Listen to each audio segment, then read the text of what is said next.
আমি একটা মেয়ে হয়ে বলতেছি, ছেলেরা আসলেই অনেক বেশি ভালোবাসে। কেউ মানুক বা না মানুক, আমি এই কথাটা মানি। এটা একটা আপুর গল্প। আপু আমাকে বলছিল, আমি যখন ইন্টার ফার্স্ট ইয়ারে পড়ি, একটা ছেলে আমার পিছনে সব সময় ঘুরঘুর করতো। আমি যেখানেই যেতাম ও ঠিক আমার পিছনেই থাকতো। আমরা একই মহল্লাতে থাকতাম। সেই ছোটবেলা থেকে আমি ওকে দেখতেছি। একটু জেদি, তবে কোনো মিথ্যা নেই ওর ভিতরে। ফলচাতুরি এসব কিছুই বুঝে না, আর অনেক চাপা স্বভাবের একজন মানুষ। কষ্ট হলেও মুখ থেকে কোনো কথা বের করে না। ওই যে একটা কথা আছে না, বুক ফাটে তো মুখ ফুটে না।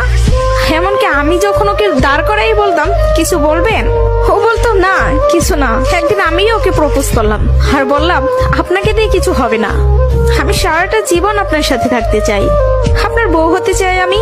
কখনো দূরে সরাই দিবেন না তো? জীবনে যা কিছুই হয়ে যাক, আপনি আমার পাশে থাকবেন, কখনো আমাকে একা ফেলে যাবেন না। যদি এই ওয়াদা করতে পারি, তাহলে আমি রিলেশন করব। ও অনার্স ফার্স্ট ইয়ারে পড়ে। ও বলল, জীবনে যা কিছুই হয়ে যাক, আমি তোমাকে কখনো ছাড়বো না। আমাদের সম্পর্কের বয়সটা যখন 2 বছর, তখন আমার বাসায় বিয়ের প্রেসার দেওয়া শুরু হয়ে গেল। ফ্যামিলি থেকে ছেলে খুঁজতেছে, সরকারি চাকরিওয়ালা, বিসিএস ক্যাডার। এসবের মধ্যে আমি ওর কথা বলতে ভয় পেতাম, কারণ ও এখনো পড়ালেখা করতেছে। চাকরি তো দূরের কথা, চাকরি পাইতে তো অনেক সময় লাগবে, কিন্তু আমার ফ্যামিলি তো আমাকে সময় দিবে না। আমি অনেক কষ্টে আম্মুকে রাজি করাই। আম্মু যেন আব্বুকে এই কথাটা বলে, আর আম্মু আব্বুকে বলে। আব্বু সাথে সাথে মুখের উপর বলে দেয়, সম্ভব না, বেকার ছেলের হাতে আমি আমার মেয়েকে দিব না। তখন আমিও ভাবছিলাম, কথাটা তো ভুল না, কথাটা তো সঠিক। কোনো বাবা মাই চাইবে না বেকার ছেলের কাছে মেয়েকে বিয়ে দিতে।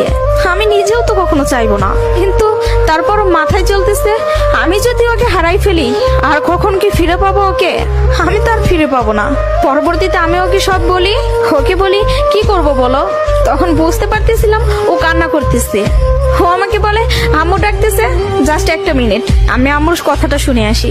তুমি একটু লাইনে থাকো, এসে তোমার সাথে আমি কথা বলতেছি। আমি তোমার জীবনে আছি 2টা বছর, কতটুকু আমাকে চিনো জানো আমি জানি না, কিন্তু তোমার পরিবার তোমার সাথে 18টা বছর তোমার পাশে আছে। আমি কখনো বলবো না যে তুমি তাদের ছেড়ে আমার কাছে চলে আসো। আমি জানি না আমার বাসায় থেকে মেনে নিবে কিনা। পড়ালেখা শেষ করতে করতে আরো 2টা বছর লেগে যাবে, কবে চাকরি পাবো সেটারও তো কোনো ঠিক নাই। আমি যদি তোমাকে ভালো না রাখতে পারি, আমি তো নিজেকে কখনো মাফ করতে পারবো না। আমার কাছে তোমার হাসিটা অনেক দামি। তোমার যেটা ভালো মনে হবে তুমি সেটাই করো। তুমি যা বলবো আমি সেটাতেই রাজি। এসব কথা শোনার পরে, আর যাই হোক, একটা মেয়ে তার ভালোবাসার মানুষকে কখনো ছেড়ে যাইতে পারে না। আমি তখন একটা জিনিসই ভাবতেছিলাম, জীবনটা তো ছোট, আর আমি আমার এই ভালোবাসার মানুষটাকে হারাই ফেললে আমি নিজেই সারা জীবন আফসোস করব। এরকম কোনো ছেলেই আর আমাকে ভালোবাসতে পারবে না, আমি ওকে ছাড়তে পারবো না। আমি বাসায় আবারও বুঝাই, তারা বুঝে না। তারপর আমি বাসা থেকে বের হয়ে যাই। বাসা থেকে বের হয়ে ওকে ফোন দেই আর বলি, আমাকে নিয়ে যাও।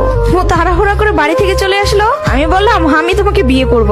ও আমাকে বলে, আমি বলছি না তোমাকে, তুমি যা বলবো আমি তাতেই রাজি আছি।